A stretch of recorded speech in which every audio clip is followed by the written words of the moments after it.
Imperium stars Daniel Radcliffe as an idealistic FBI agent who goes undercover to infiltrate a gang of Nazi skinheads. And this film, it's okay. It didn't blow me away. I was intrigued to see how Daniel Radcliffe would pull off the role of a white supremacist skinhead. You know, it's like I saw that he was cast, and I was like, no way, he's not going to be able to pull this role off. You know, he's Harry Potter. And that's the thing. Is seen as Harry Potter. And to be honest, I did actually like his performance. I did actually find him to be quite good in the role. It was quite convincing as a white supremacist Nazi skinhead. It was just the film around him which didn't hold up. For starters, he goes undercover and it just seems easy for him.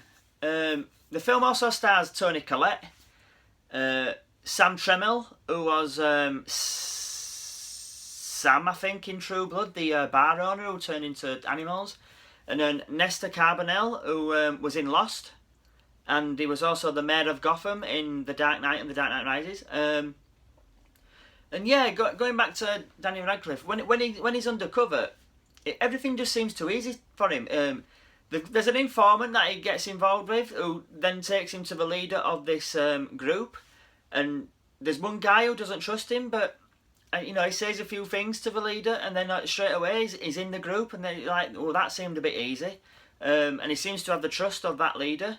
And then there's a guy who's on like an underground radio who's trying to like spread the white supremacist word, and he wants to see him, and the leader of the group, he says he knows him, but it's hard to see him. And then there's a convention where he turns up, and he gets introduced to him, and then he's in with him, and you're like, well, that were easy. And there's another guy who is the leader of another group, who they're more like the Ku Klux Klan, like religious type white supremacists, and he gets in with him after saving him from getting attacked when there's a white supremacist march and they're getting attacked by protesters.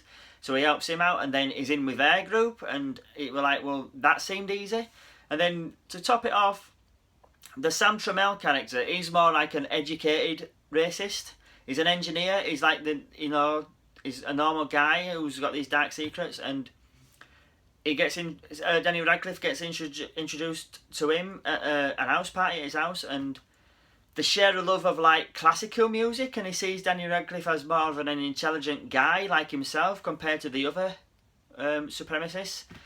And then it's not long into the film after that, like he's telling him his secrets and he's telling him his plans, and they're all telling Daniel Radcliffe their plans, and it's like everything just seems too easy. There's no consequences for anything that Daniel Radcliffe does. I was expecting to see like the undercover life, because at the start of the film is quite idealistic. He's by the book, he's straight-laced, and I was expecting to see like the undercover life, the white supremacist ways affecting his real life, and apart from like shaving his head, getting a skinhead, and then getting a tattoo, it doesn't really affect him at all. So that was disappointing. And my major problem with the film, and I don't, it says it's inspired by true events, but when films say they're inspired, that means like there's a couple of names what are real, and that's it when it comes to the truth. But I don't know. This might have happened in real life. I'm not sure, but he goes undercover to infiltrate the group to find out about any plan, a planned terrorist attack that they're gonna do. But it turned out that everyone who he meets are all just talk, and that they talk a good game, but they're not actually going to do anything dangerous and any terrorism or anything like that. And it's only like through Daniel Radcliffe's character, he keeps pushing them to are we going to do this, are we going to do that, can I meet him, what are we doing, what's your plan, what's the real plan, things like that it's like he's the torch paper to set the people off to actually do some terrorism. So it's like, well, if he hadn't gone undercover, then there'd have been no terrorism going on. But then he goes undercover, and he's the cause of it. Really, it's weird. Like I said, the performances, Tony Collette's pretty good. Sam Trammell's good. Daniel Radcliffe, his performance surprised me.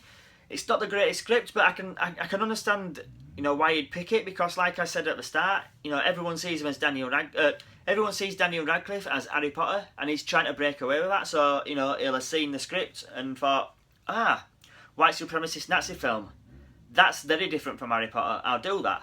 That'll break the mould. People will not think of me as Harry Potter now, and a lot of people are going to compare this film to American History X with Edward Norton and Edward Furlong, and there's no comparison at all. American History X is 100 times better than this film. It's more violent, and that's another thing what disappointed me with this film. There wasn't a lot of violence in it. I was expecting there to be some violence and stuff, because I have seen American History X, and that is a very violent film, and I was expecting to see some violence in this. And there wasn't. It's pretty tame, to be honest. I can't remember the director's name, but I think it was his first feature film that he's directed. But yeah, overall, I was quite disappointed. No comparison to American History X. If you want to see a good, well-acted, white supremacist Nazi skinhead film, then by all means, watch this one if you want. But if you've got a choice, please pick American History X, because it's 100 times better than this film. So yeah, I think I'll give this film a rating of C. Yeah, I was quite disappointed with this film. Some decent performances, but overall a disappointment. So let me know what you think, guys. Have you guys seen Imperium? Write in the comments down below. Do you agree with my review? What did you think of the film? Just let me know what you think. And one more thing, guys. Remember, stay heroic.